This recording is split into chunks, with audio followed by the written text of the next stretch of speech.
Hey, nerds. We are able to keep Venture Forth ad-free thanks to our amazing patrons. To help keep this podcast free of ads, check out our Patreon, link in our description. Hi, I'm Alma. Thessaly. Ika. Flynn? Kellic. And I'm your DM, Ethan. Welcome to Venture Forth.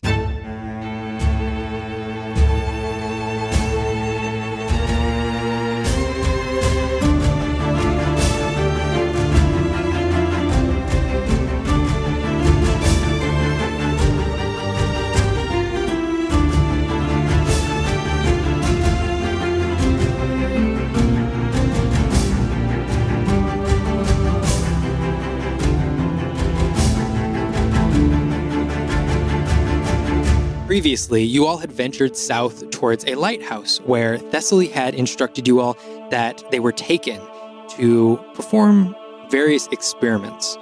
Once getting to this lighthouse, Shreya was quick to depart the party and send a massive beam of energy into the sky, signaling some crows that he had talked to earlier that was his current location.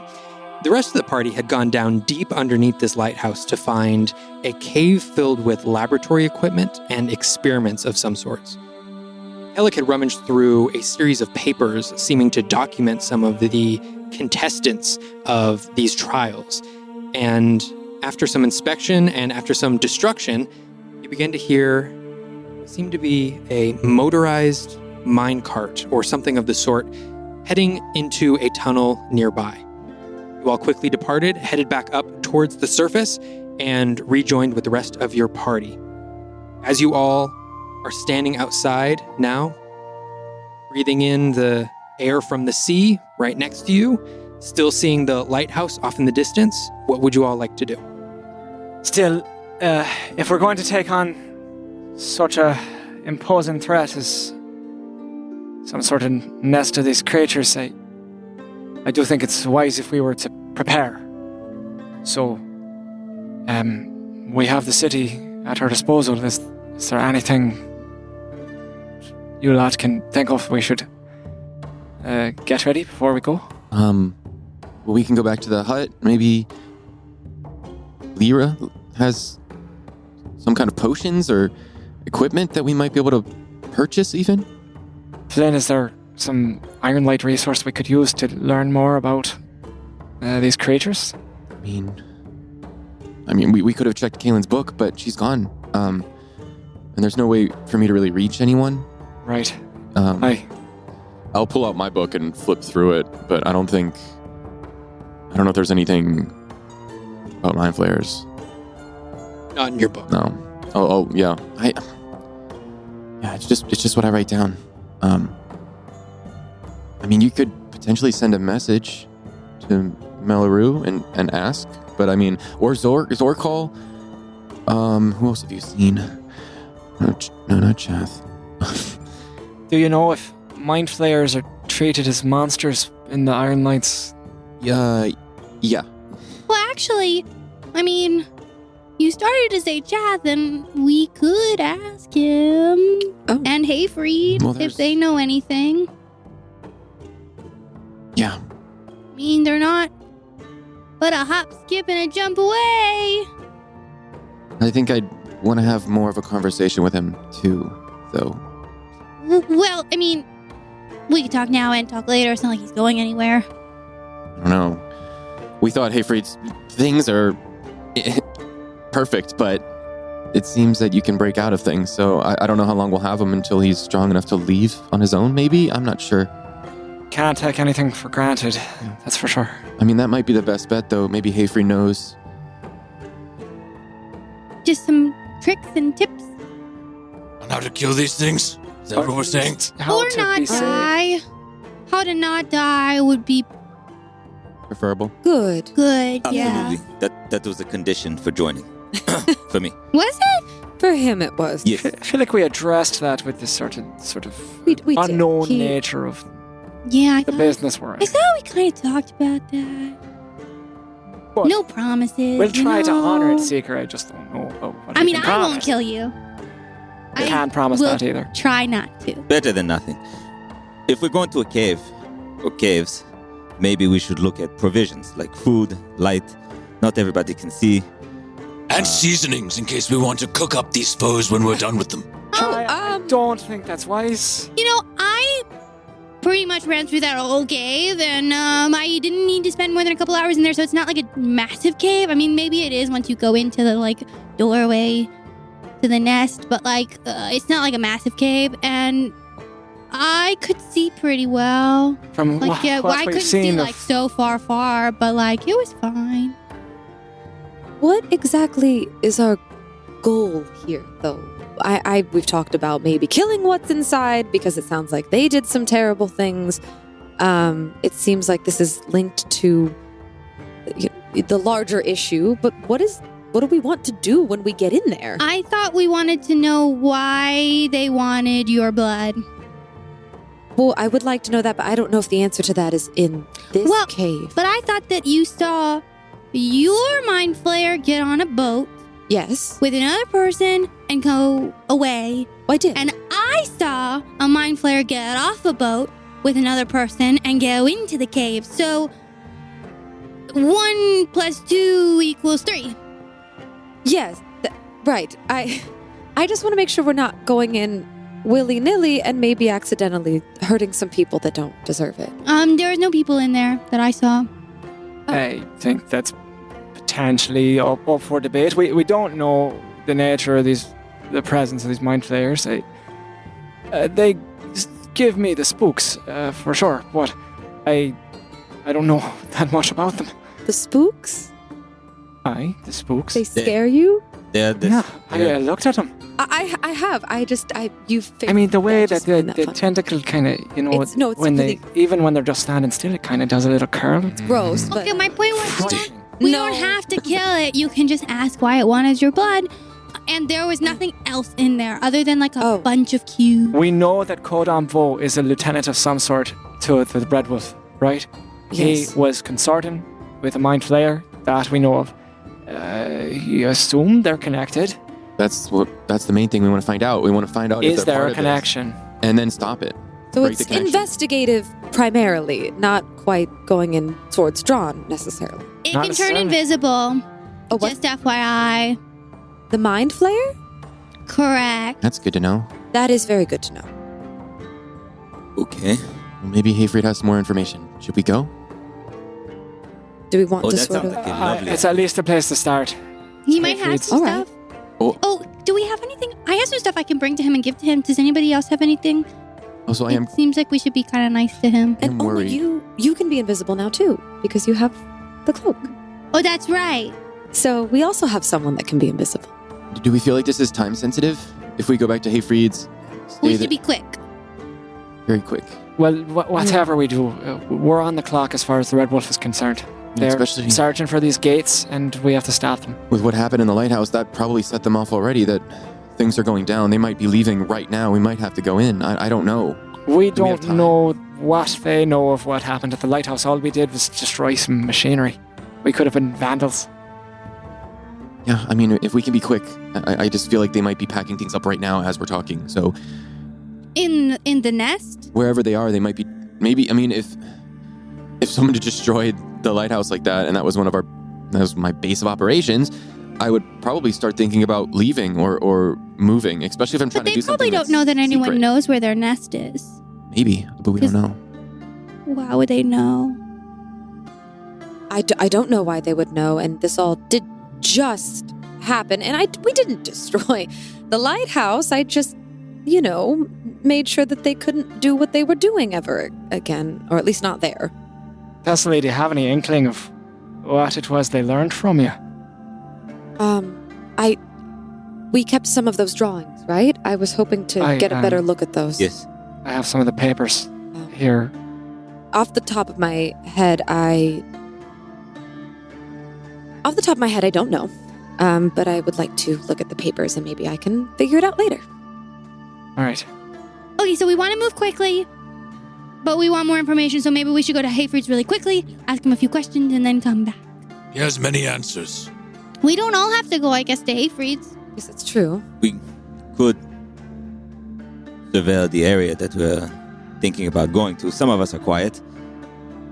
Would not be me. I sort of look around to see who that might be besides Secret. feel like Or pretty quiet. Or some of us could stay in the hut, because do any of you know how to get to the caves? No, you don't know how to get to the caves. Only I know how to get to the caves. That's fair. So, And you can be invisible, and I've seen you be quiet. no, I know, but if I guide some of you to the caves and some people go to Hayfried's, how are the people who go to Hayfried's going to come back to the caves if I'm not there to show them where the caves are? Maybe you could mark the trail on Flynn's map there. Oh. And then we could follow the directions. Yeah, that could work. I can also leave marks along the way. Oh, yes. You I could do that, don't and I could know read if those. we should really separate that much. I was thinking just some of us could stay in the hut and some of us can go, and then we could all leave to the spooky cave together instead of sending some people off into the spooky cave alone like they just had to do. Alma, I was just thinking maybe we could all be together. Yes, I think all together sounds great. Point taken. We do it together. Together. Together. Together. So where are we going together? To Hayfried's hut. To Hay- To the void. And I just turn and Do go in that, the Ruby direction. boy. Just wanted a clarification. All right. You all head back to Saddlemount, making your way through the city and back to the entrance to Hayfried's little hut that he has set up there. You're all entering? I'm going to go in the hut, but I'm not going to go to Hayfried's void. I'm going to tug on Kellick's cloak. Kellick. What is it, Elma? We got. I'm not gonna go. I'm gonna stay here and I'm gonna read my book. But can you give some of these to Hayfried for me, please? Tell them they're from me. What? That I found them. What's this? I have in my hand. I've got 5 thorns. And I'm gonna hand them over into your hand. Be careful. Don't pick yourself. They're supposed to be really good for healing potions or mixing in stuff, so maybe he could experiment with them. But they're some extra cow or cactus thorns. I have some more, but here's. Okay. I bet he'll be pleased as punch. But they came from me.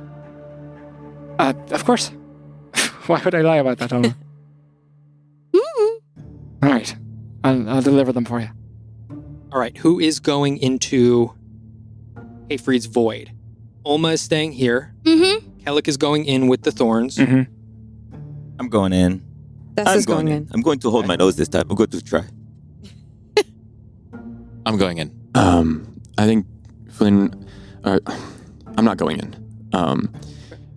As you hand those thorns, I'll kind of look over. I don't think I'm ready to talk to Chath right now, and I might stay with you, Alma, if that's all right. That's fine with me. We can talk more about Kaylin, and we could talk about your friendship with her. Gotta pick your battles here, Flynn. Honestly, that sounds better. Wow. Okay. Okay. And I will begrudgingly sit down as I wait for the party to teleport away. Okay. Right. See you soon. The rest of the party drops down into the teleportation circle and vroom, teleported back into Hayfried's void. As vroom, you apparate, everyone begins to look around at the space around them. You look down and see beneath your feet the same stone platform rotating in a large circle around the central platform. And as soon as you apparate in, Hayfried glances over, raises his hand up, captures the platform once more and brings it down towards the center. You can see, looking down, that Timmy is not there at the moment. It is just Hayfried. And Hayfried is sort of sitting there in a chair on the main platform, leaning way far back, sort of his legs kicked out way in front of him, and a broom sort of resting up against his arm and shoulder. As you can see, pieces of rubble and pieces of like broken chair and desk and table sort of push off into the corner. Hey, look who's back. How you doing, Hayfried? I've been better, if I'm being totally honest. How does the state of things look in terms of there's all the, like, is there any signs of the escape that happened that we heard about? Looking around, you see a mostly cleaned up center platform. The telltale sign of something happening is the massive pile of rubble and shambles in the corner. And you can see as you're looking over to some of the cages that are floating out in the ether beyond, you can see one of them, the metal bars have been snapped and pulled back, and an opening forms in the center. I just cast a hollowed, sullen glance at that warped cage. Sorry, I didn't go as planned. Yeah, sometimes the sorry is good enough. Well, in the case that it's not, and I unfold my palm, in which are still these cower cactus thorns, Ulma passed these on to me to pass on to you. They are, I believe, cower cactus thorns. I understand they're good in salves, healing remedies of that sort. Sorry didn't quite get you there, but these might. Oh. And he reaches out and he grabs them and he starts sort of like fiddling through them one by one. And as he's doing that, like a vial of shambling mound sap floats over from my invisible mage hand. It's like, I grabbed some extra shambling mound sap as well. You can have this. Anyone else? Keep them coming. This is pretty good great. tea. I understand. These are excellent. I just give Afraid a wary look. If those do, in fact, come in handy, I'd be curious to the recipe. I know Ulma's got more than a passing interest in concoctions of that kind. Most definitely. If I put these to any sort of use, I can write down the recipe. Thank you. Of course. Well, space is yours once again if you all need anything. Well, as a matter of fact, So sorry, Hayfree. well, this shouldn't be too much of an ask, but, do you know anything of mind flayers? You know, tentacle-faced illithid. He sort of gives a little bit of a wince and looks like he's trying to think back on what he may know. And he says, it's been a while. Give me a second. And he reaches his hand up and pulls down the platform with rows and rows of bookshelves. And he begins walking through the platform with the bookshelves on either side of him. And as he's very slowly walking through, you can see him sort of moving his fingers around and speaking a very whispered incantation. And as he's walking through these rows of books, you can start to see from each of these books little almost inked letters floating out from each of these books, and words begin to form. And these select words from each of these books begin to move out into the open air and meet him at his temples as they merge in with his skin. As he sort of stops, props himself up, and turns around, says, I've actually got some notes that I took a while ago on some mind flayers. From what I was able to tell, very dangerous creatures when cornered and provoked, but from my experience, from the ones that I saw, pretty docile servants. Not too crazy. I have heard stories of mind flayers being cornered and left alone, but upon rare cases, for the most part, docile servants to the masters that they serve. Masters being the mostly Strata Brianna. Aye. Interesting. And the Strata Brianna, have you encountered them before? They're somewhat elusive, but in my travels, and it was back when I was doing a lot of studying and research. I came across some of their bentonite prophets. They're the ones who mainly take advantage of the mind flayers, sort of use them as tools, really. In some cases, I would even stretch to say that I was feeling a little bit of sympathy towards them in their position. They seem to be more tools being used for Strada Brianna's The ends of these bentonite prophets. Yeah, they're sort of halfway between religious and scientific crazies. What are they prophets of? What prophecy?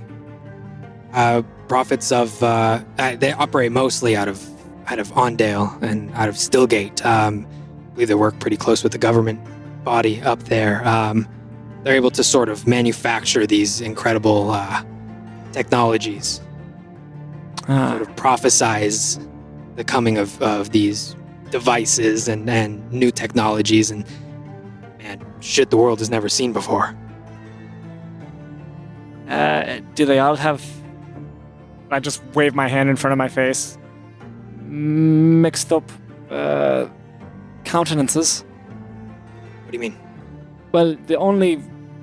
I've never personally Stars and interacted... stuff? No. Even the small time I spent in Stillgate, I never interfaced with any of these folks.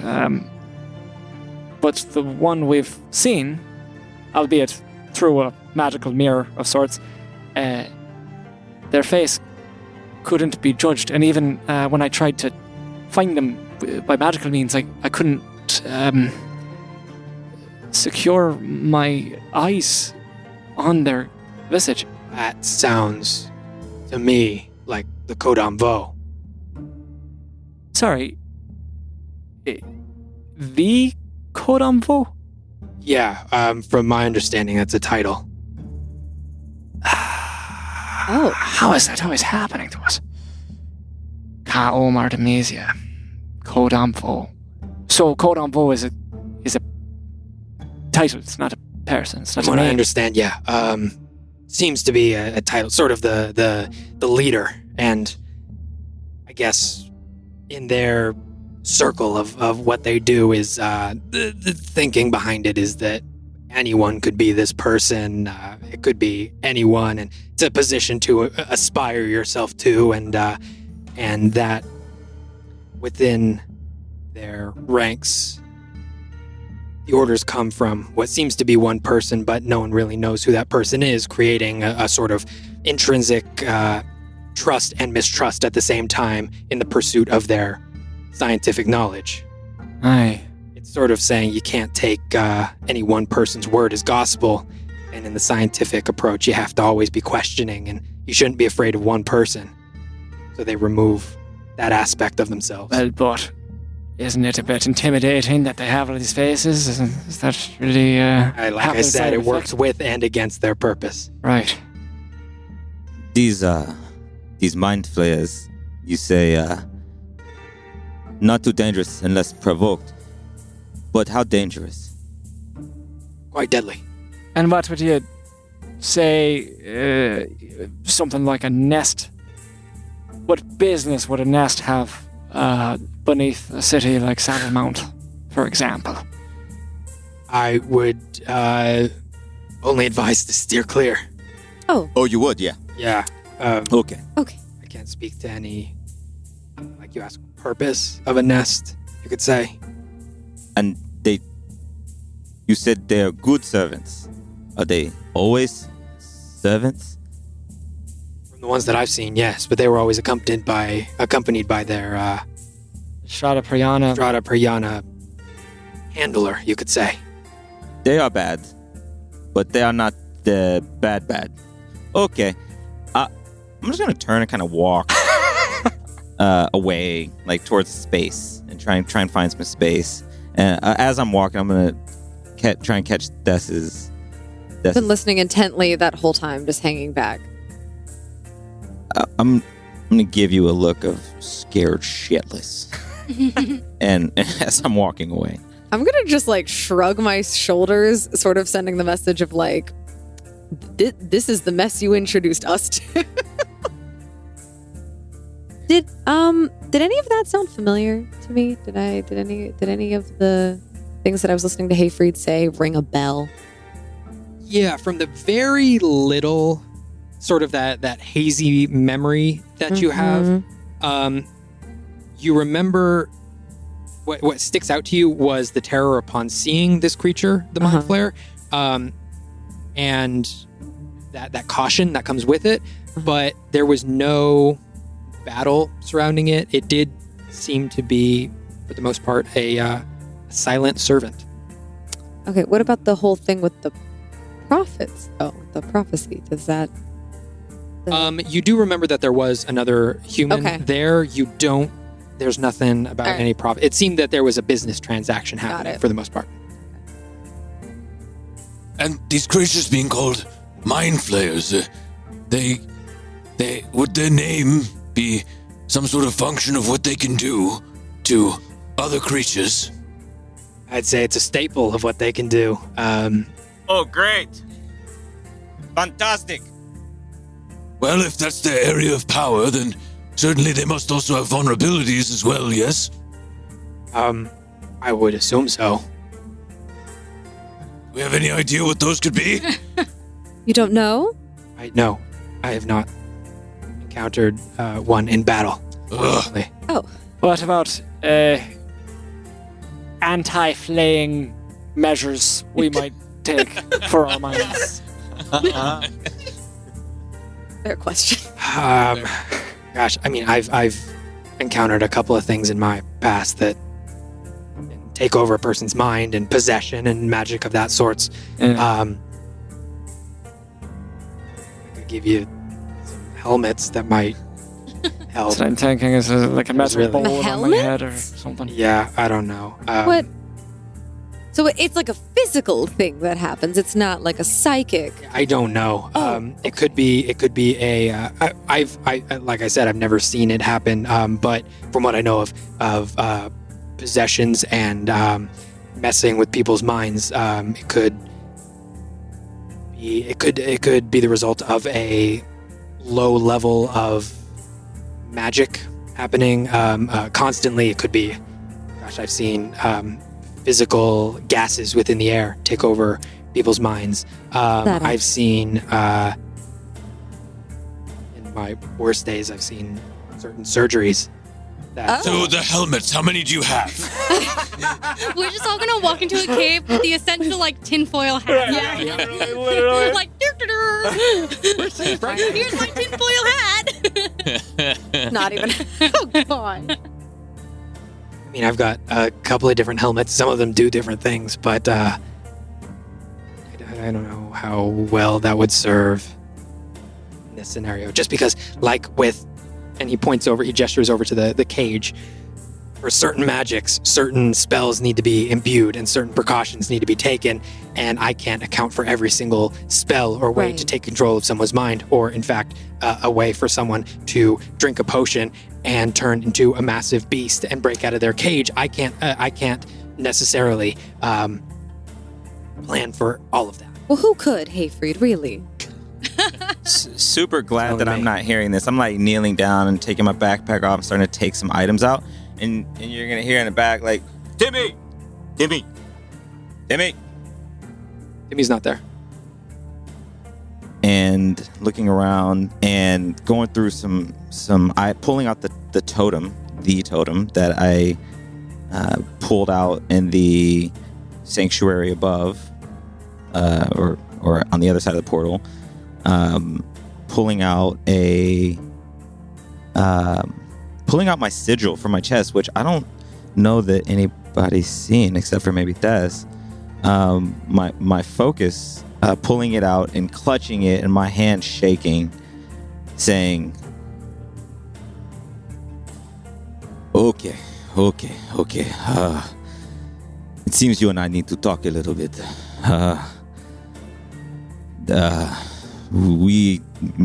Okay. So, there might be trouble, and I'm going to attempt. I've not done this in a long time. To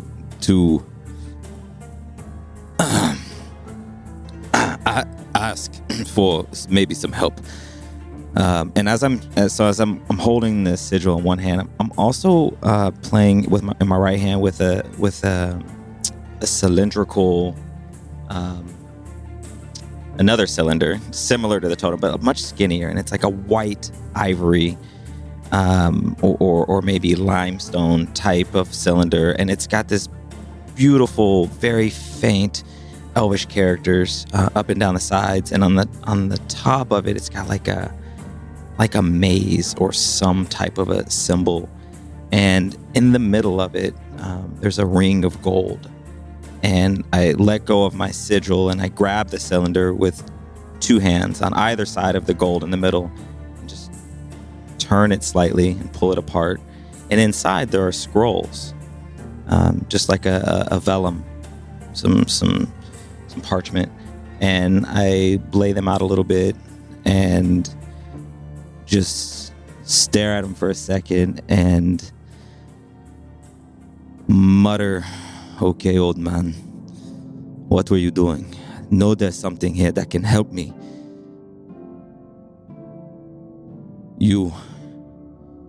I know you were searching for something. These ancient scripts have to have some answers. And I grab the sigil, and you know what they are. I know you can help, or you could help. You didn't when you needed to. But I'm going to ask anyway.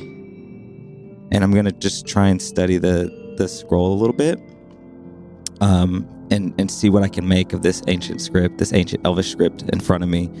Okay. I am going to have you make a history check at advantage. Ooh. As you're reading over this ancient script. We're going to go here. Can we...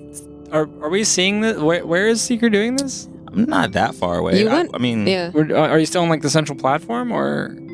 I mean, I'm probably as far to the edge of it as possible, yeah. Okay. He was saying that he couldn't hear what Hafer was saying, some of it, right? I don't know if I heard Far enough away. Or maybe, I might have been close enough, but I'm very afraid and focused right now. You're siloed. Sure. We can see you, but maybe not hear you, or? Right. Yeah, I would say it's like an intense muttering coming from me. That's a 9. Oh, that's a 9 for the first. What's the second? That's a 10 plus 2, 12. A 12. Okay. You begin sort of tracing your fingers over this script, and you're able to get maybe every 6th or 7th word through it. But from what you're reading, there's the words that are popping out to you are sort of these ritualistic incantations that you had. These are the first times that you're actually reading these words.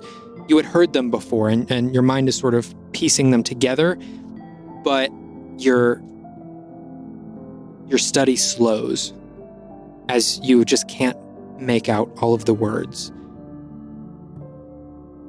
I'm gonna turn to the totem, which I've set next to the scrolls, and I'm gonna glare at it. I'm gonna... Fine. And I'll open it, and the glowing orb in the center of it will begin to levitate and float above the main base of the totem. And I will just imperceptibly whisper an incantation under my breath, and a pulse of purple plasma-like energy will go from my hands to the totem. And I will...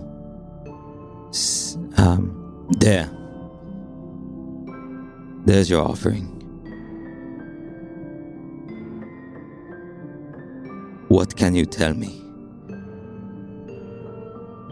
I'm going to have you make either a religion or a history check to determine how this goes. Tell me which one it is, because will make the difference. A religion check. Okay.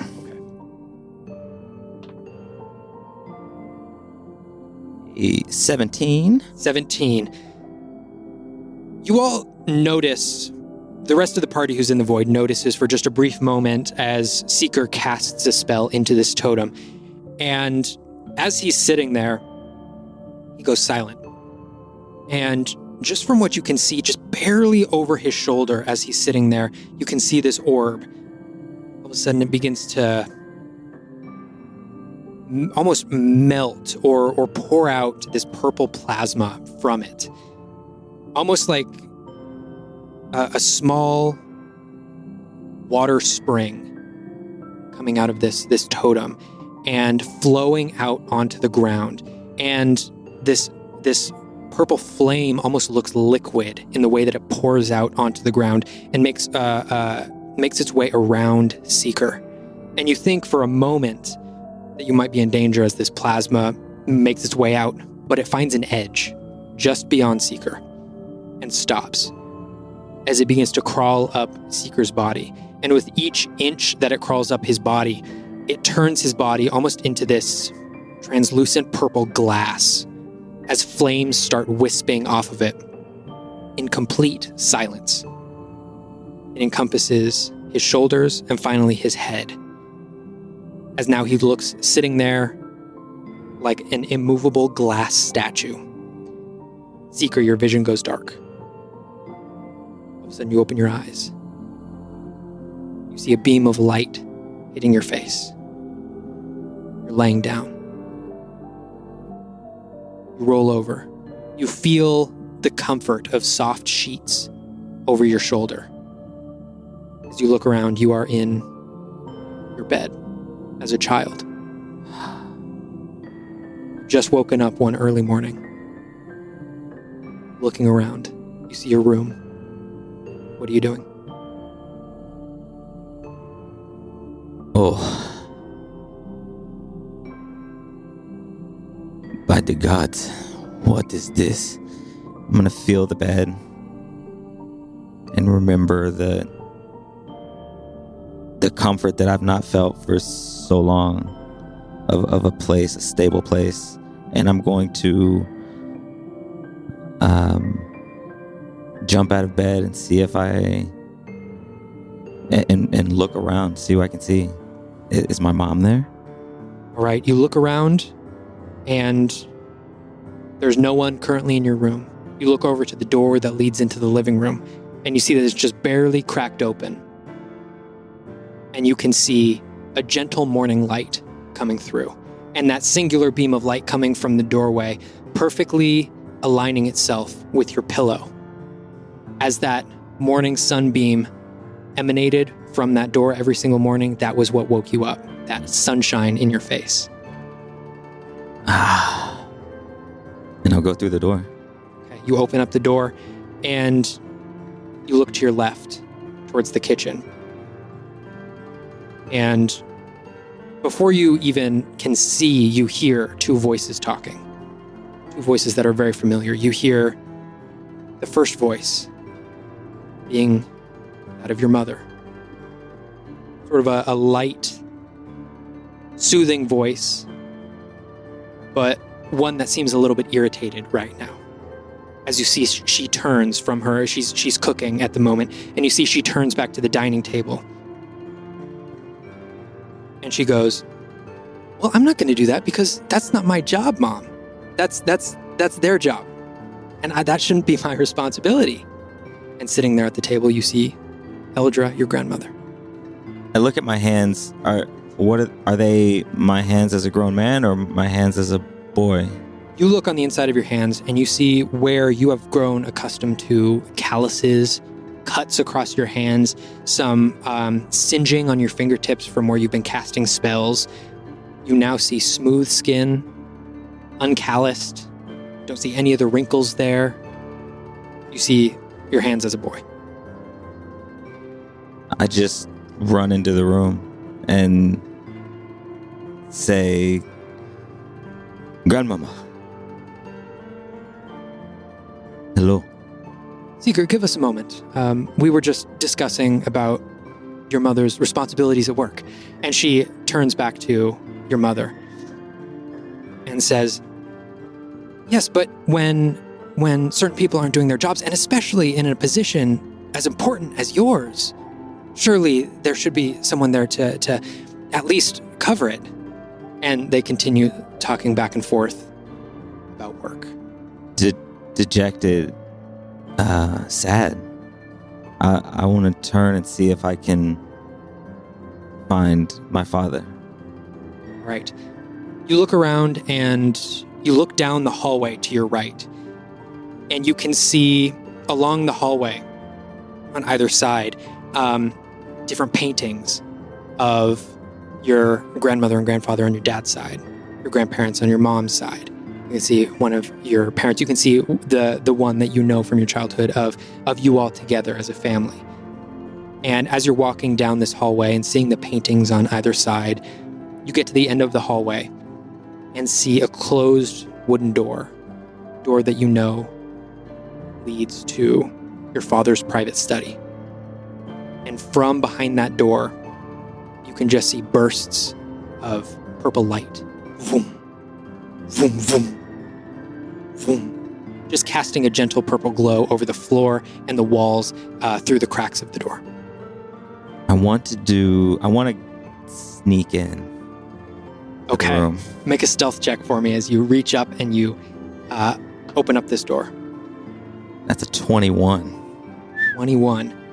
You reach up and you begin to turn the doorknob, and you remember for a moment that when you get about halfway through, there's a click in the door. But you know at this point to take that part extra slow as you skip over the part that would normally click and creak against the wood as you finish opening and open up the door. You see across the room your father's temple that he himself has hand curated to his specifications in service to Laurus. And you look and you see the different pieces that he's gotten from the market, from the vendors of religious items. You see the pieces and part of this little statue that he's made himself. And right in front of him, you see a pristine cylinder, top piece open, and a little purple marble glowing in the middle. As you see your father, purple plasma flowing throughout his hands, casting into the cylinder. I'm gonna walk around to the side and still try instead of you and see if I can make out what he's casting in just awe. Okay. I'm going to have you make a religion check. And this time at advantage. As a child, you would not have known what this was, but now looking back, you may. Good one. Let's see if we can do better. Nope. Nope, 17. 17. You look and you see him casting into the cylinder. And you see just a brief glow of purple flame, a simple flame cantrip flowing into the cylinder. But as it does, the pearl that normally absorbs the spell all the way absorbs it almost halfway before your father catches the spell and sort of brings it back and strings it between his fingers, almost like this putty material that he's forming into his hands and stretching, almost like a dough that he's kneading between his hands. And as he does, he takes one and it forms around his right hand. As he places his right hand on his left shoulder and sort of slides it across his chest. He then transfers the energy to his left hand, places his left hand on his right shoulder, slides it across his chest. And as he's sort of moving his hands over his chest, you can see that this dough-like purple plasma is sticking to him, just ever so briefly, and sticking over his clothes and sort of forming over his shoulders before then retreating back into his hands, before he turns around and looks at you. And you see his eyes light up. He immediately jumps up from his kneeling position, almost in an acrobatic way, sort of going straight from kneeling to jumping up and landing on both of his feet all at once. turning around and with a wide smile coming over to you, kneeling down, saying, "Hey, Seeker. Father, what are you doing? Just doing a little work this morning. How'd you sleep?" I feel fantastic. The best I have in days, actually. It's great to hear, buddy. Did you get some breakfast? No. Grandmama and Mom were talking. Oh, so it's probably going to be a while. Yes. Would you like to see what I'm doing? Yes, very much. Okay, come over here and join me. And you walk over and he kneels down once more. And right before he kneels down, you look at the floor, and as you had seen it in your childhood, it sort of came and passed. You didn't really even take account of it because it was always there. But now looking back on it, you see 2 slight indents in the wood where your father's knees perfectly fit into the floor. And you see in front of him a number of scrolls. And you look down and you see the words. You can pick out the words that you had just picked out on the scrolls that you have. And he takes you through and he moves his finger from left to right as he speaks these incantations out loud, this ancient Elvish. And he turns to you and says, "It's just got to be between you and me, buddy. Technically, I'm not allowed to be doing this, but practice makes perfect, right?" That's what you always say. All right, so I'm going to show you what to do, and then maybe you'll be able to do it. Okay. And as he's reading through it and he's speaking these incantations, you're taking a moment to really listen and memorize. But that's not something you did as a child. It's something that you're doing now. Now as he's reading these incantations, moving his hands, casting this spell, you're beginning to memorize the spell. And as he moves his hands over his chest once more, you can see this plasma form over his shoulders and over his chest. And he completes the incantation, creating this purple glow all around him. And then he swipes at his chest, erasing all of it, absorbing the energy around his hand. He motions for you to come and kneel next to him. Me? Yeah, come here. Okay. I'll make my way over somewhat timidly, but like really excited. And you kneel down next to him, and he's got this plasma all over his hand, this purple glow, and he reaches out towards you, and you recoil in fear, but that was the child. Now you lean into it. Mm-hmm. As he places his hand to your chest, you feel the warmth all around your chest, your shoulders, as he looks into your eyes and says, "I will always be here to protect you." And you snap out of it.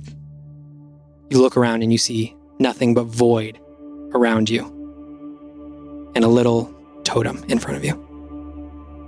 You look down and you see the manuscript in front of you, the scrolls that you had taken out earlier.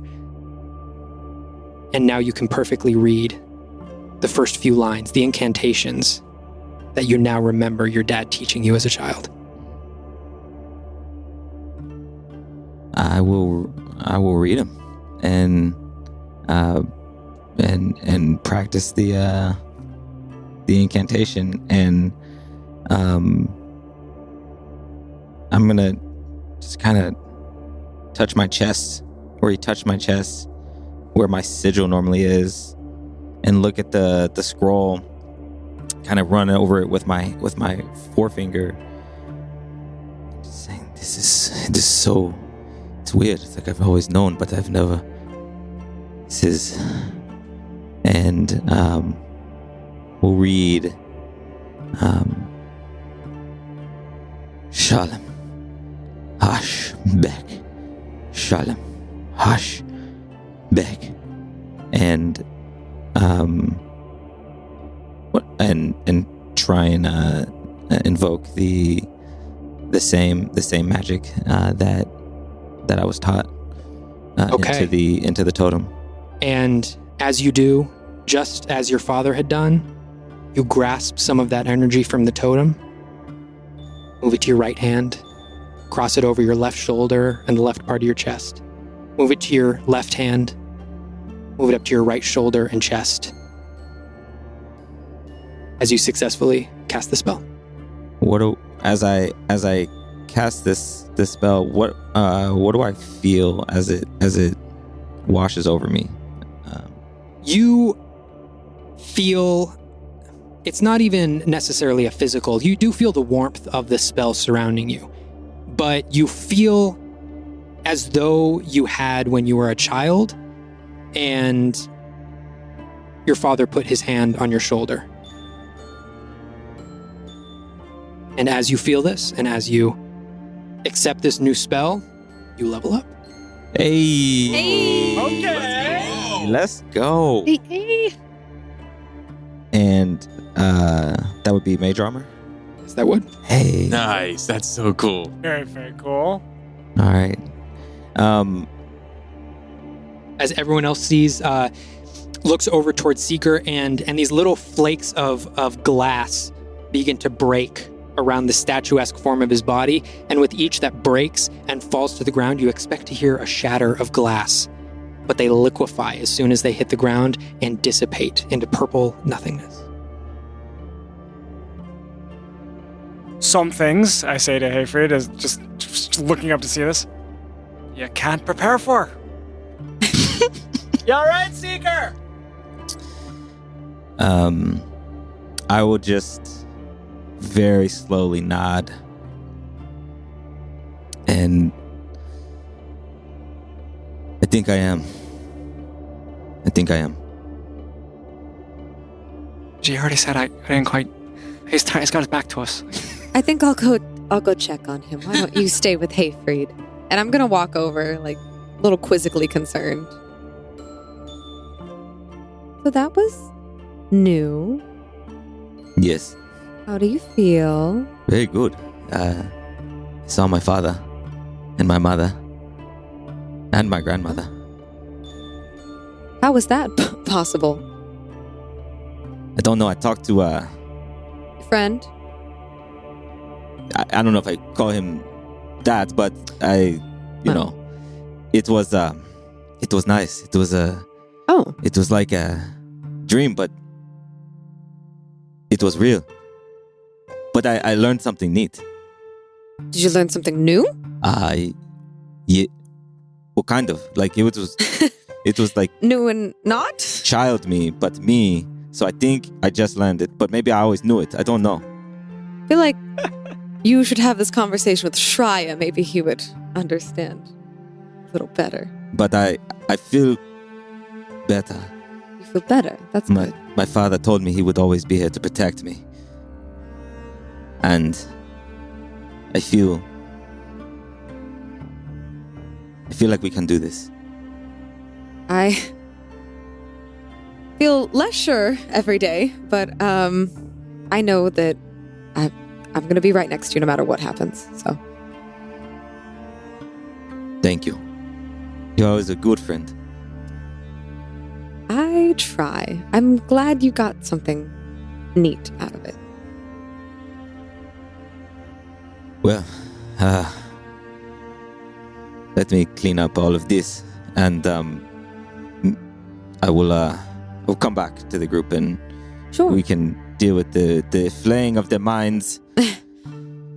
Yeah, that part's a little makes me feel a little uneasy, but you take your time. And just kind of like a tear, like I'm smiling, but there's like a tear down my right eye, and yeah, I'll just take a moment. Of course.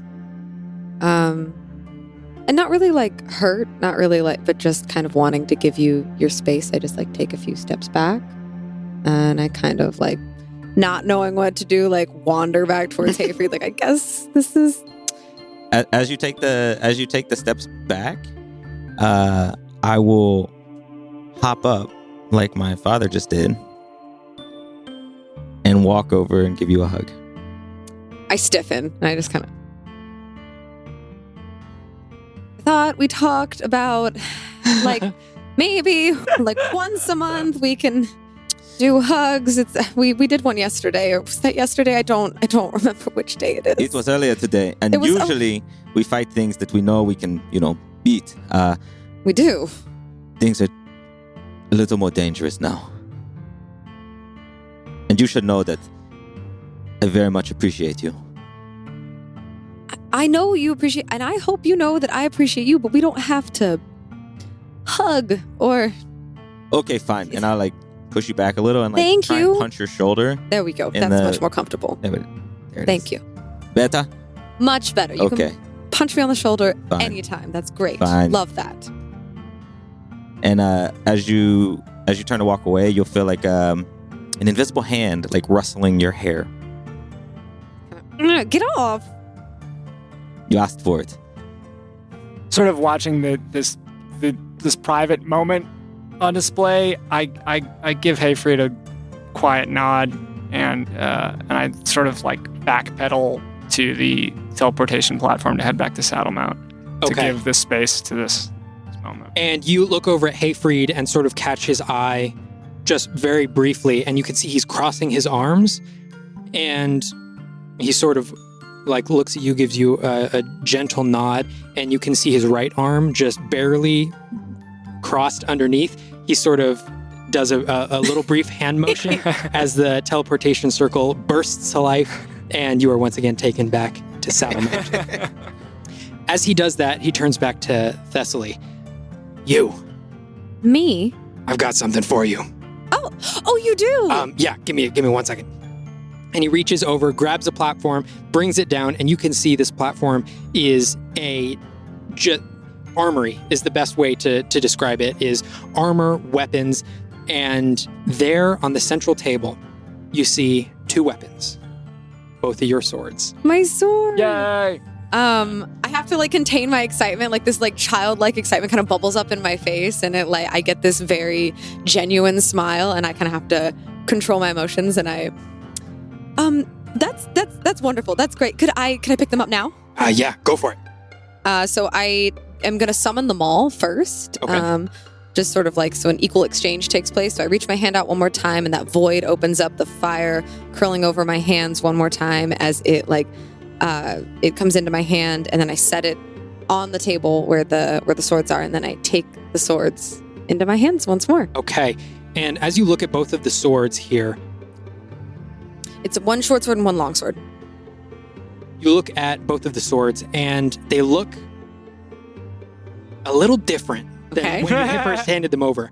They almost look like they have been shattered and glued back together, but the glue running throughout looks like lava. This glowing orange throughout. That's badass. Is this So cool. this is visible? Yeah. This is visible, fully visible. Yeah. The handles are the exact same, unchanged. You feel the weight of them. Your short sword and your long sword, very familiar to you. You sort of swing them around a couple times, getting refamiliarized with them.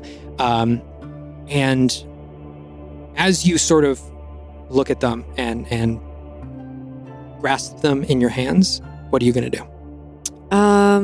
I think I'm gonna... Is there do I see a sort of training? I know Hayfried has a lot of platforms. Is there one with dummies or Yes, something? there is. There? Yes, there is. There is. That's still new to the void, guys. One that I believe some of the rest of the party have used before. As Hayfried pulls it down, you see a portion of it that looks to be like an archery range where Okay. dummies are further away. And you see one up a little bit closer that looks to be, the dummies are really close, that looks to be almost more of a hand-to-hand combat area. Mhm. And then you see one in the other corner where they're spaced out and they're sort of moving around in this jagged pattern Mhm. that looks to be a training area. Ooh, I'm gonna move over to the one that's in the jagged pattern, and I'm gonna sort of turn both swords in each hand once, twice, 3 times, and then I'm gonna try to just strike, one Okay. strike each. As you're moving through, you see these dummies moving back and forth, and you can see that they come down. Their base is a post, but their post is not actually sinking into the ground at all. It's just sort of gliding over the ground as they're moving around. As you take your swings, you are swinging at moving targets, so I'm going to have you make some attack rolls. And I'm still making these at disadvantage because I'm still exhausted. Okay. All right. Yeah. Yeah, that first one's a 10 to hit. A 10 to hit. You're swinging them around, and you are just you have to reacquaint yourself. You've been swinging this maul around for a couple days, and you swing at one of these dummies, and just as you swing at it, it takes a jagged turn and moves right out of your range, and you miss. You got to do better. I like bite back a curse and I'm like, and I'm gonna take the second swing with the short sword this time. Okay. Worse, 8. An 8. You swing again, and you reach out, and it would have hit if it was the long sword, but for that briefest moment, you just your brain did not comprehend that this is the hand that your short sword is in, and you swing and you miss.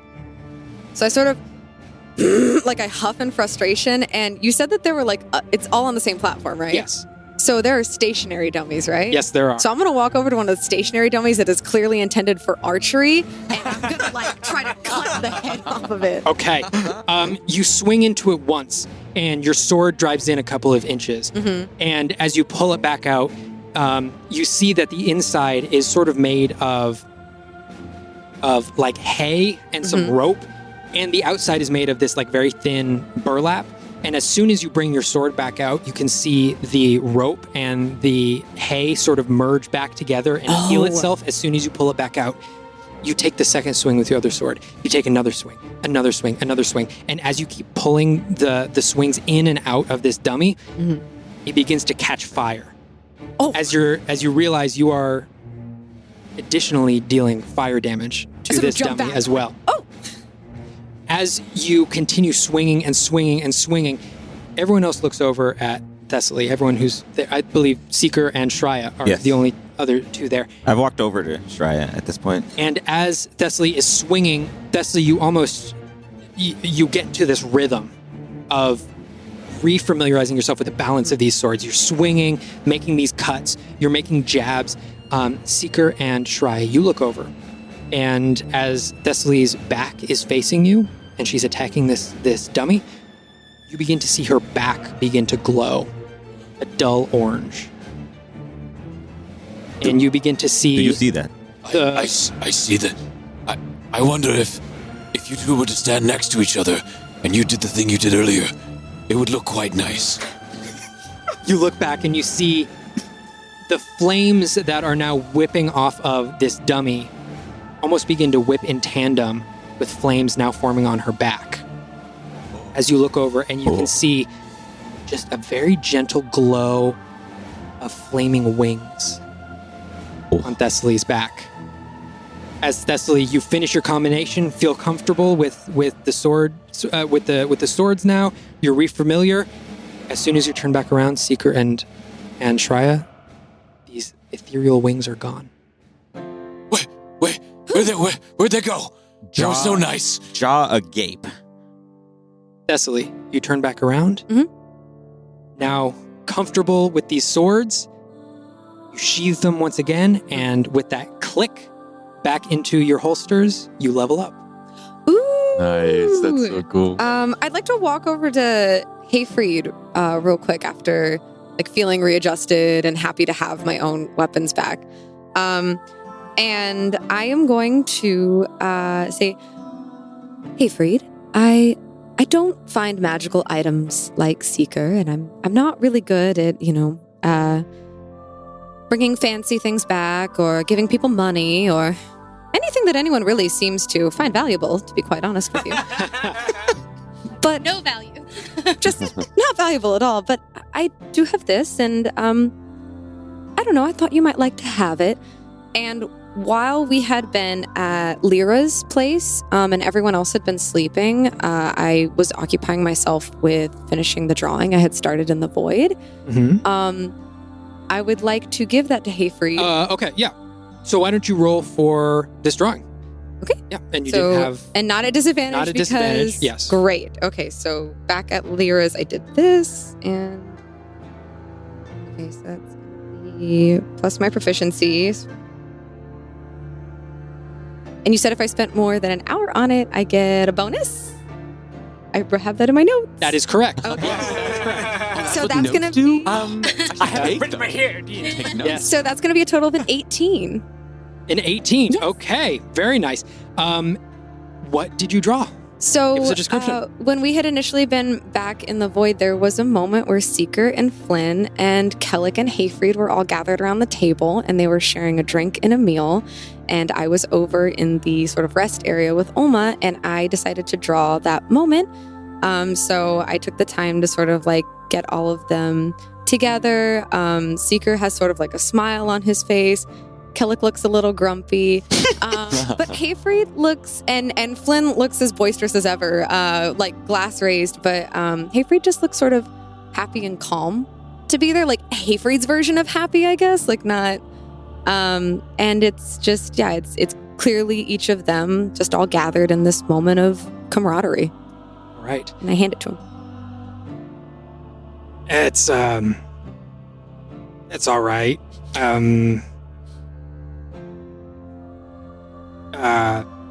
Thank you. Thank Of you. course. Thank you. Yeah. I just thought you might like to have it. No, I appreciate that. Maybe next time I'll try to get some magical items. I'm not good at finding those, though, and I might just bring you back like a pile of dirt and think it's magical, so...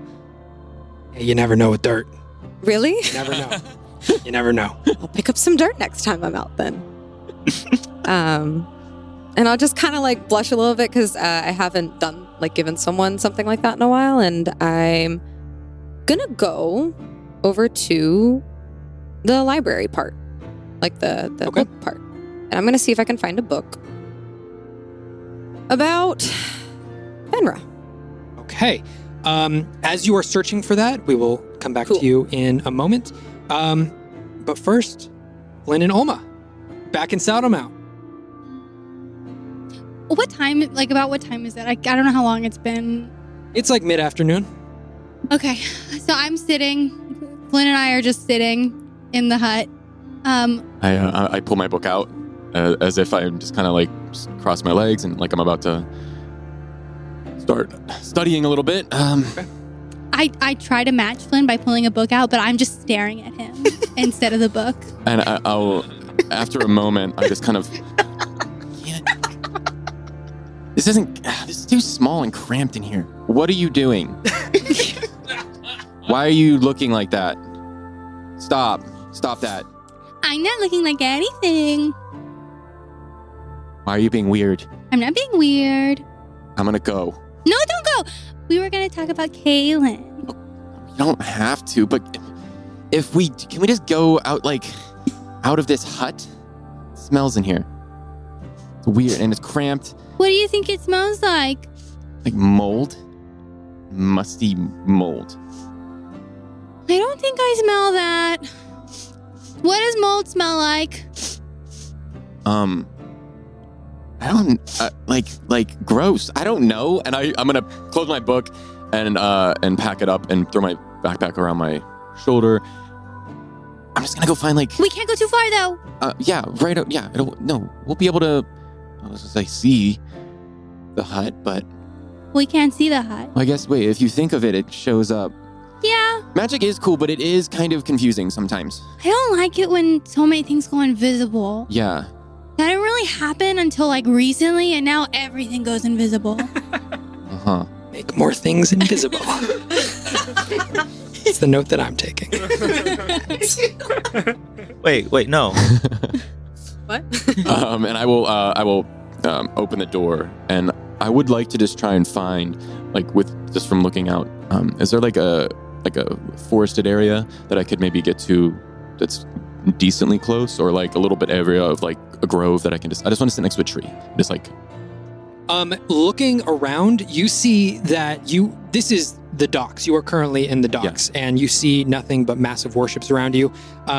You do remember, though, just a little bit south of here, there was a little outcropping where a little bit of the natural beach sort of came out, and there was this large tree that the base of it started within the fertile soil here, but then the trunk of it moved up and out, and this thick base of a tree almost moved completely horizontal and out and over the water and over the sand. As I think of that, I'm like, well, that'll do. Do you want to come with me? I can't focus in here. Where are you going? Well, there's this really cool area that I think might be fun to just kind of sit next to and focus. Can you see it from here? You would have to walk maybe 4 or 5 minutes. No, but it's like really close. It's like a few minutes away. You can stay here and wait with them if you want. Wait for them if you want. I guess. Because they won't know where you went. Okay, and I will go to one of my books and I will rip a piece of paper out and I will scribble on it. Oh, you know what? I'll actually better. I will write down. I will write down. Went to this tree, and I will put it down. I will bring out my map, and I will unfurl the map, and I will kind of. I don't know if I can, but I'll mark like a little mark. Okay. Next to kind of where I think that is. I think this will work, and I'll leave my papers there for if anyone comes out. There, now they know. And I wrote down that we're at a tree and it's marked on the map. So whoever comes out, they'll be able to find us if we're not back by then. Okay. We can just go for a little bit and then we'll come right back. Just a little bit. Just a little bit. Okay. And I will head towards that tree. Okay. Only takes you a couple minutes. You get there. See how cool this looks? It's so much better than that moldy hut. I mean, Nice. kind of sandy. And you said it hangs over? Yeah, it hangs over the water. I would like to climb the tree and try and get to the part where it's hanging over and kind of sit there. Would I be able to? Does it look like it's sit? Yeah. It looks like a sturdy tree that has been there for hundreds, if not thousands of years. Then I will climb if I can and try and position myself on the part that's hanging over the water. And I will pull my book out and start looking over things and land on a few descriptions that I've looked at in the past, and I've kind of been focusing my energy when I've been sitting down to study. And I would like to attempt to do some casting. So I look at one that looks similar to a spell that I already know, but just like a smaller version of it. And I rub my fingers together, and the abjuration sigil kind of glows very briefly.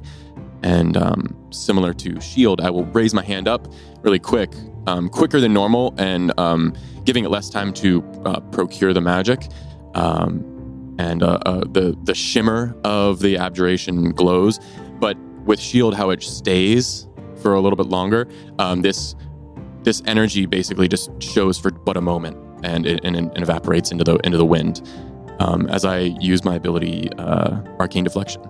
Oh, what was that? Cool. Oh, that was, I guess, because I know that spell. It's kind of just like a way to protect myself. Huh. Figured that might be good depending on where we're going right now. Maybe. I'm taking off my shoes and socks and rolling up my pants and putting my feet in the water, and Okay. I'm walking. I'm kind of splashing my legs along the shore. Right.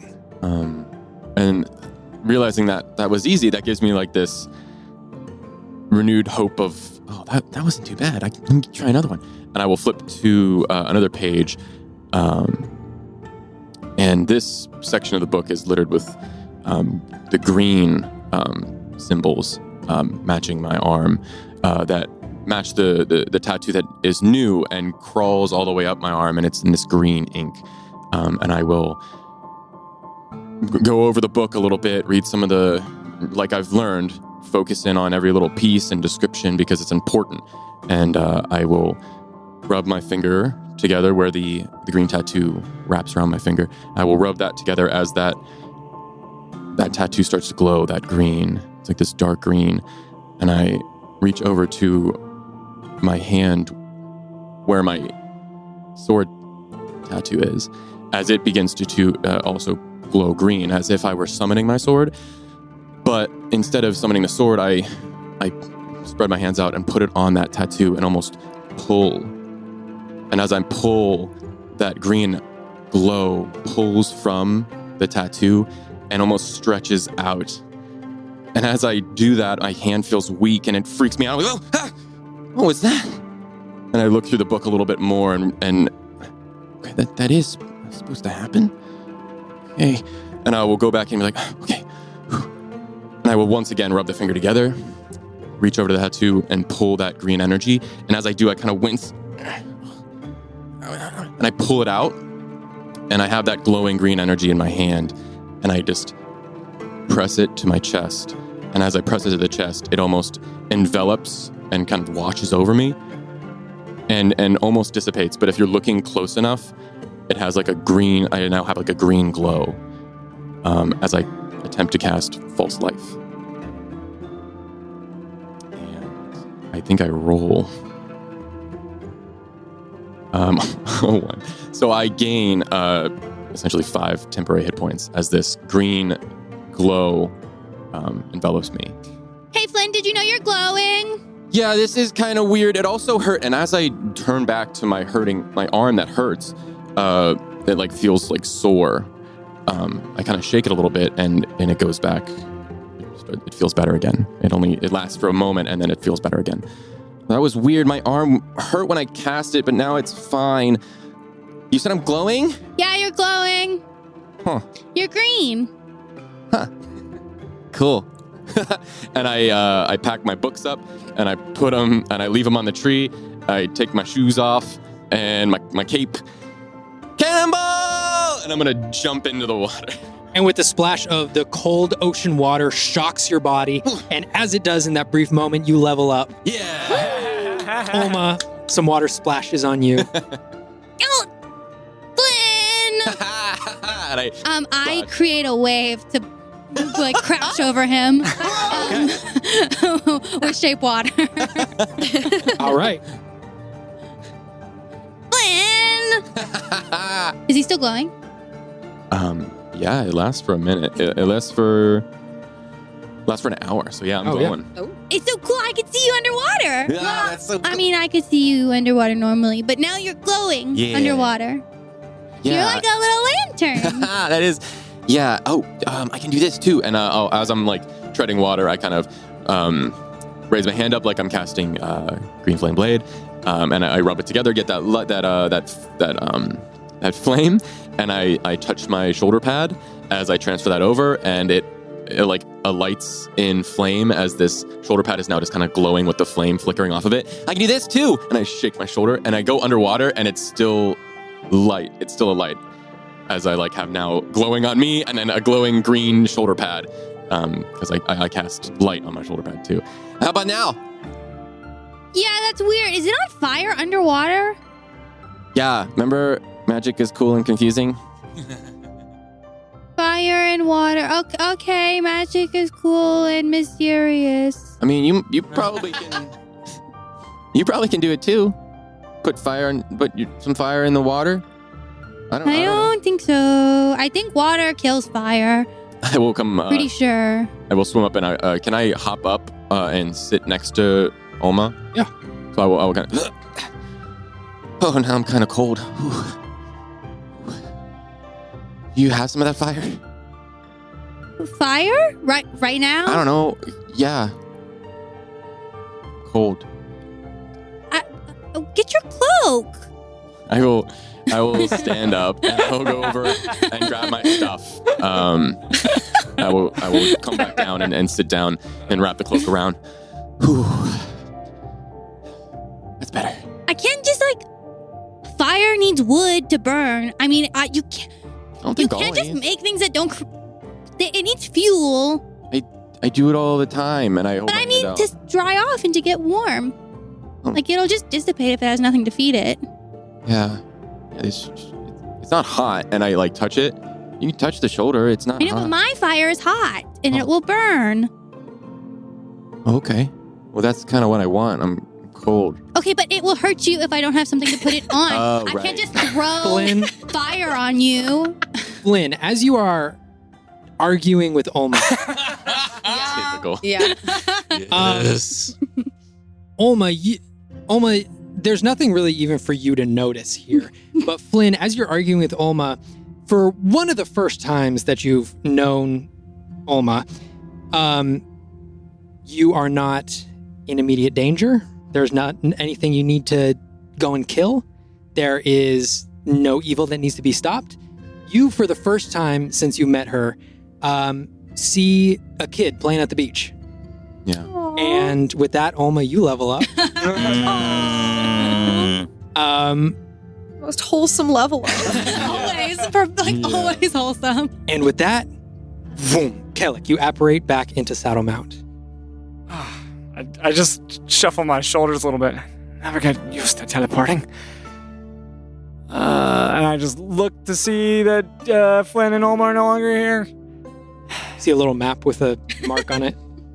I don't even take a second to look at it. And I move out through the hut. Careful to close the door behind me so that it turns invisible. In case that matters, I shrug after I do it. And I would like to proceed to the Temple of Famir in this town, in Saddlemount. Okay, the Temple of Famir. You had seen, sort of just in passing, you hadn't even really taken too much of a mental note of it before, but you had seen the tallest building in Saddlemount just sort of shared some passing resemblance to some of the architecture that you had seen previously in temples to Famir. So you think that might be a good place to start. Okay. And as you are walking through town, you're seeing all of these vendors, you're seeing homes, you're seeing shops, and you're just seeing people going about town. And when you get to this building, the tallest building in town, you look at it and now you can see the entirety of it, as now you can see fully the architecture that is synonymous with Famir. Windows just about everywhere that you can put a window, flushing this building with as much light as possible. And then at the very top, you see these long metal copper rods. Some of them have these copper balls at the end of them. Some of them are sort of pointed into arrows, all of them sort of facing in different directions, all sort of circling around. And you see some gears sort of at the center. And you know from your experience, you've seen a couple of these before, this is a sort of star tracker. Mm-hmm. You know that these gears and this mechanism in the base turn imperceptibly on a day-to-day basis, but turn ever so slowly so that each of these metal rods is tracking a constellation or tracking a star. Mm-hmm. And as you approach the building, what are you doing? Is this a multi-chambered building, or is this more of an open floor? I know from different towns, different size towns, they have different versions of this, some more complex than others. I'd like to assess that. It seems to be one main building with a very large footprint in this town, and it seems to be one massive room. But you do see on the sides of it, like smaller rooms sort of attached on the outside, probably like the private quarters of the Kaoms and the Kaas. But the main portion of it is just this one room. Okay. I will look for, if there is one available at one of the altars that I've known to exist in places like this, if there's a vacant one. For sure. Yeah, you look around and you can see that some of the altars are what you're familiar with. And then you see that there are 4 of them towards the front. Mm-hmm. And you can see, you look up first at the ceiling and you see that there are these panes of glass, almost like mirrors.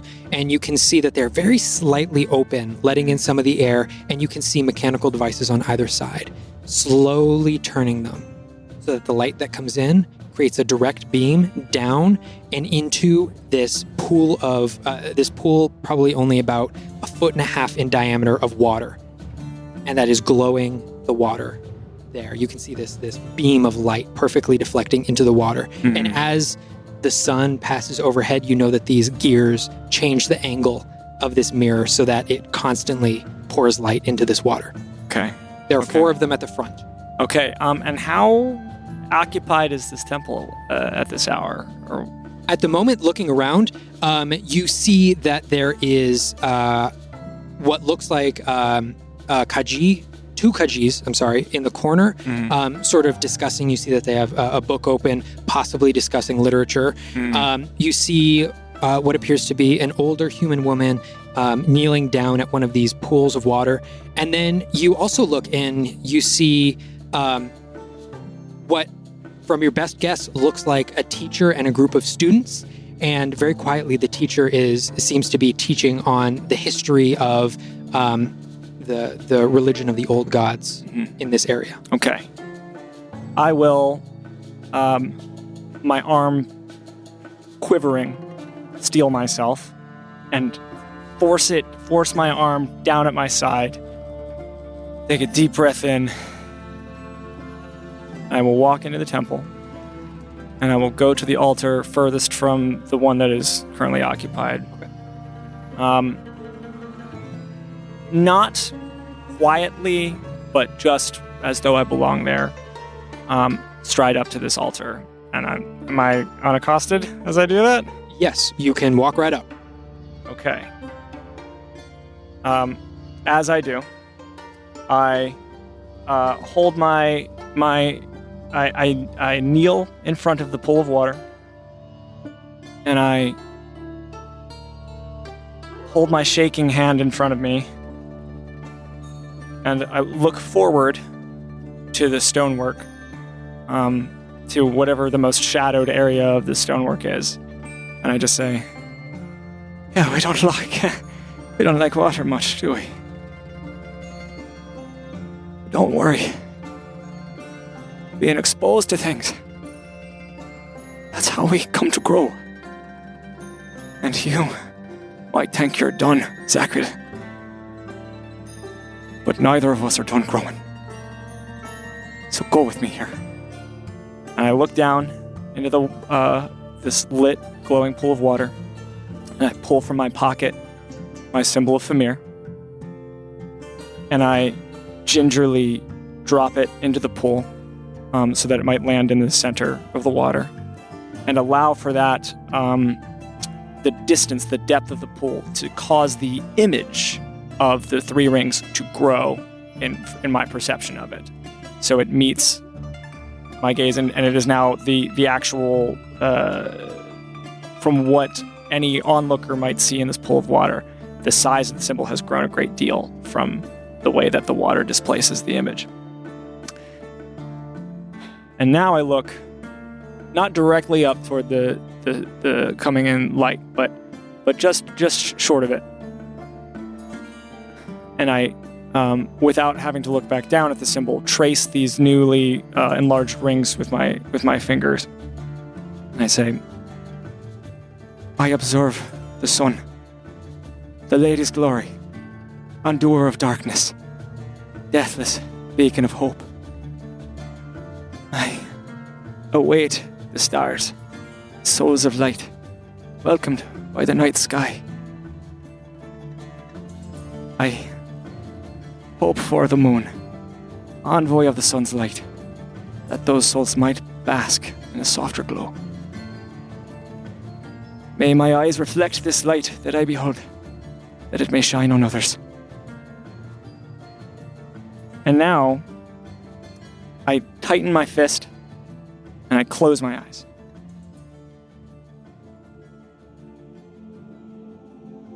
Famir, I'd like to speak to you directly. You'll have to bear me a reverence for a spell. When you left me at Coldcrest, I believed you dead.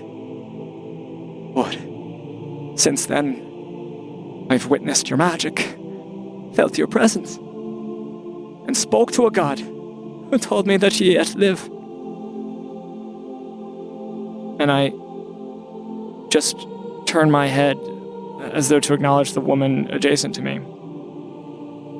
I thought once to be your vessel, your triumphant champion, spreading your grace, your love to a world that needed correction. I did a lot of good under your glow, even spread my particular passion to others to carry it on. But when you left me to rot, when Malcolm threw me from the consular chamber, I racked my brain from the madness of it. Had you died? Had I died? Was I delusional? Had you gone insane under the pressure of this long war? Was it merely chance that you severed our connection when I needed you most? That's what still burns me. I gave me life to you, and you abandoned me the one time I asked for anything in return. And moreover, with the explicit purpose to punish the one who plucked the star from your sky. Trying to convince Zachriel, and I look again toward the darkness in the stone wall as though looking at Zachriel's face, that the path to choice and choosing needed to be strewn with blood. But he's blinded by his purpose. Did you abandon him too, I wonder? For him to resent you so effortlessly? Sorry, I'll get to the point. You're as mortal in your vulnerabilities as I've come to know. And you must too be capable of mortal forgiveness, mortal empathy, and I look down at the basin of water, reflection. For fuck's sake, you're the goddess of light. A thing that by definition is bouncing around the cosmos and back upon itself. These Red Wolf fanatics would like to point to this war as a demonstration of your incompetence. Not only can you not save them from the other side, but you're petty, pathetic charlatans that thought you could keep the pace between hundreds of thousands of people forever. That you failed. And that you were destined to. But you haven't failed. And I look back up toward the sky. Not yet. Darkness is not the absence of light, but the distance between two beacons of it. Zacharias says that not only do we have a choice, and I look back toward the stone, but that we must choose. And now I'm sort of almost like I'm counseling these two in their relationship, looking back between the two of them. And he's right. But he's missed something gravely important. The choice is not between two sets of bloody deities. The choice is between malice and compassion, selfishness and fellowship, apathy and vulnerability.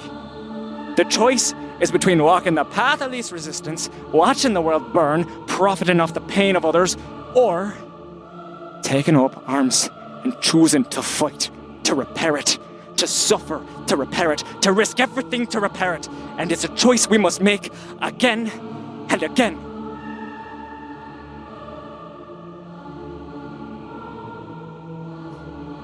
And at this, I shake in fear, looking down at the basin of water, and I hold my hand above it. I am Kelix, and I am an agent of repair. You see it. You both see it. I know you see it. You must. Make me the champion that you know me to be. Make me a walking reminder that no chasm is too wide to bridge, no wound too bloody to heal, no war too prolonged to pacify. And I plunge my hand into this water, my burnt hand of Zachriel, to once again grab hold of this symbol in the scar that it fits directly into. Make me the champion of Zachriel and Famir! The champion of both gods!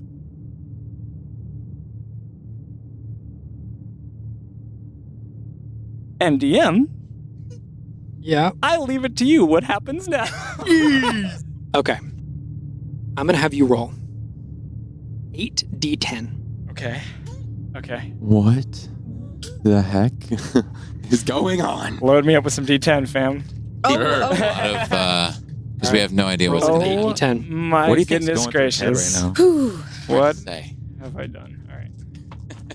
You're gonna find out. Okay.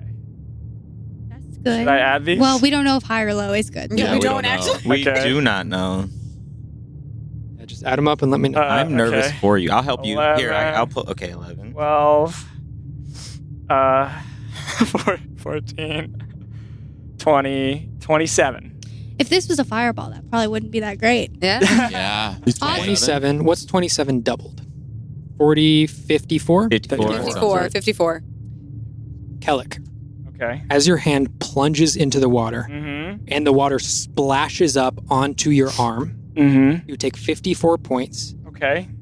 of radiant damage. Okay. Yay. As the water drips from your arm, so too drips the ashes. So too drips the flesh that was raw and open. And as the water drips, it drips down, revealing a perfectly healed arm. Yeah. Oh, no. Way. Oh, no. And as you're looking at your arm That's nuts. and sort of contemplating what you've just done, you sort of look around for a moment in shock, and you see that the two Kaji are now looking at you. You see that the old woman who was praying at her altar is now looking over at you in sort of surprise. You can see that the class who is here and the teacher have fallen completely silent and are staring at you, just in utter shock. The teacher sort of grabs her students and ushers them away, clearing them out. And the two Kaji look at each other, sort of close the book and walk out. And the old lady stands up. She walks over to you and she kneels down next to you. And she looks over at you.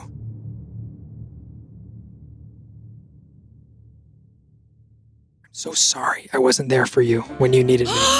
What? What?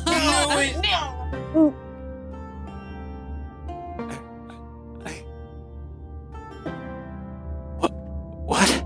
I wasn't there, and I'd like to make excuses for it, but I just can't. As you can now see the gray hair coming down from her face, much grayer and much older than the face that it frames. And you can just see at the ends of her hair, you can tell what once was black hair, these little ends. It's all right. I understand it. It must be hard.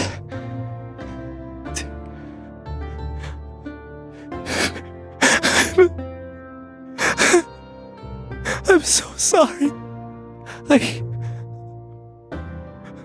She sort of goes "Shh," and puts her hand on your back. I'm trying to do the right thing, and I don't know if you know what that is either. So, but I'm gonna do it. Whatever's got to be done from here, I'll do it, and I promise this world to be better for it, and you'll be proud of me. Yeah, look, I'm already proud of you.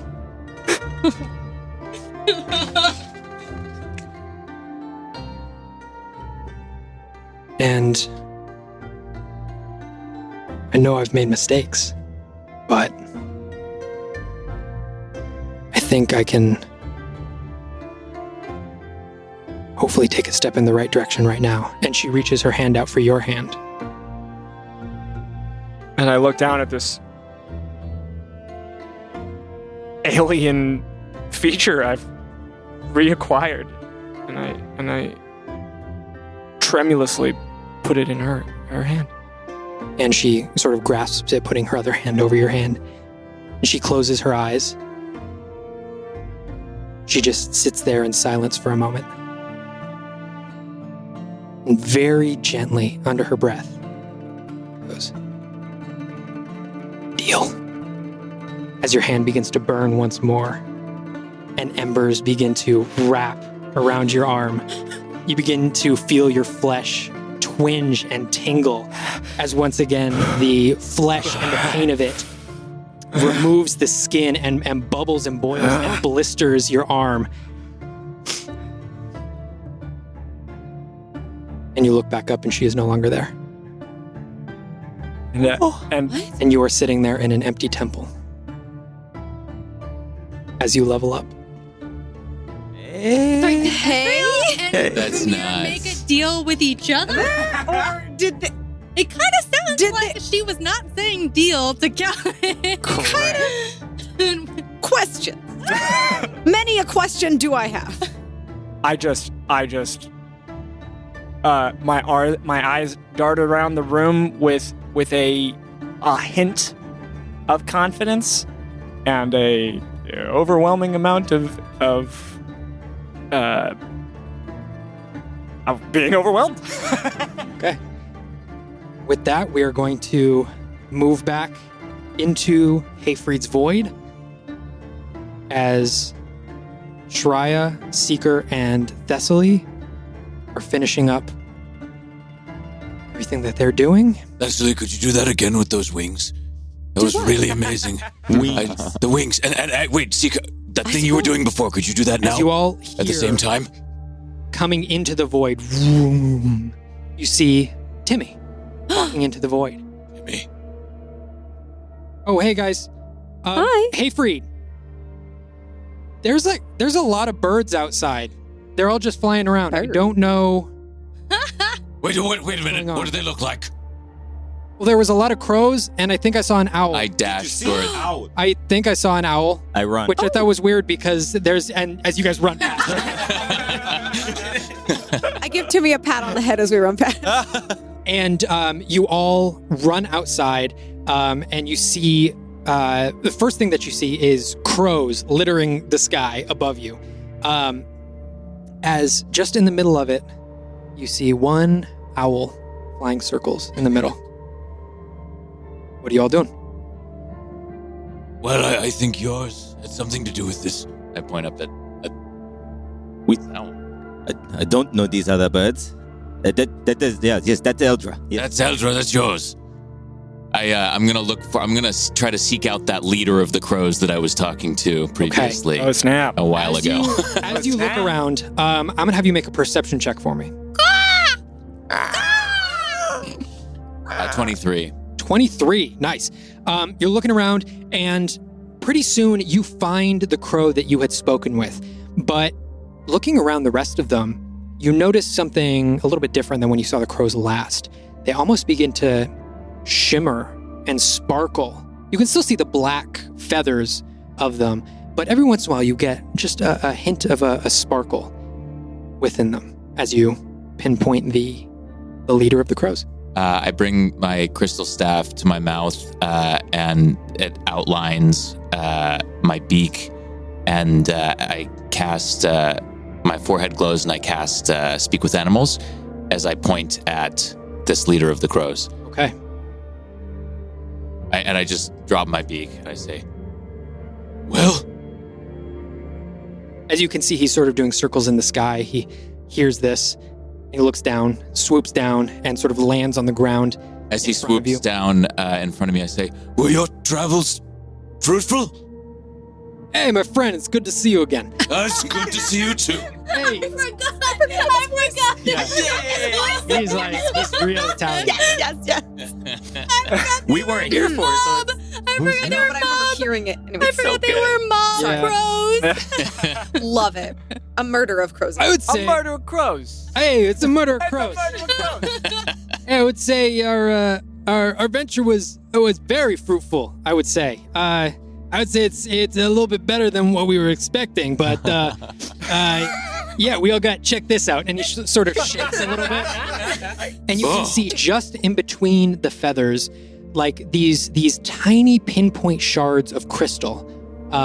Some of them have a bluish hue, some of them green, some of them pink. Oh, you seem to have blowed yourselves up quite a bit. Hey, I look pretty good, don't I? That's it's impressive, and I'm half a little bit jealous, but also a little impressed. Yeah, very. I mean, impressive. getting to the point. I mean, yeah, man, things are kind of going to shit up there. I mean, there's really no way around it. How? Well, from what we could see, there was this group of dwarves that they were going up, and they seemed to be wearing that military sort of uniform that we've been seeing a lot. last few years. Kaldurians. They're called the Kaldurian army, from Yeah, what it I'm was, told. it was that one. Yes. A bunch of dwarves. They were carrying a bunch of like military equipment up there, and it seemed like your people up there, the ones that you were calling your family, were they seemed to be getting themselves ready for war. But man, if you ask me, there's just not enough of them, and the tools that they've got at their disposal are not going to be enough. How on earth did you fly back with these sort of adornments after seeing that kind of hellscape? Well, I mean, you get up there and, it's a pretty treacherous flight. And you gotta take a bit of a nap every once in a while, so we decided to stay in this one cave, and wouldn't you know it, bunch of crystals in the cave, and we thought, No. hey, we should start breaking these apart and make ourselves look real nice. I have been in that very cave. I know why now you look the way you do. And I am even more jealous than I was before. And I will come right out and say You want that. some? We got plenty. And he sort of shakes again, and a couple of things of crystal fall out. Oh, And I bring. Hey, boys! And circling up above these crows, all of them sort of like, each of them takes their turn to shudder as these bits of crystal all fall into this pile. I hesitantly walk toward it. I shut my eyes, and the image of my former family fills my mind as I feel a sense of both resentment and sadness. I open my eyes again. well, the only way that we can help others is to become more helpful ourselves, I suppose. As I walk toward the crystals and kneel down by them and stare into them. And as you kneel down and as you stare into them, they almost sort of fuse together, joining, combining. And you just see the hint of a face. And that is where we're going to end this episode. We are going to call it right there. Thank you all so much for listening, and we can't wait to see you all again next week. Bye, nerds. Bye. Hey nerds, make sure you like and subscribe everywhere, and be sure that you share, because sharing is caring and it's really helpful. Later, nerds.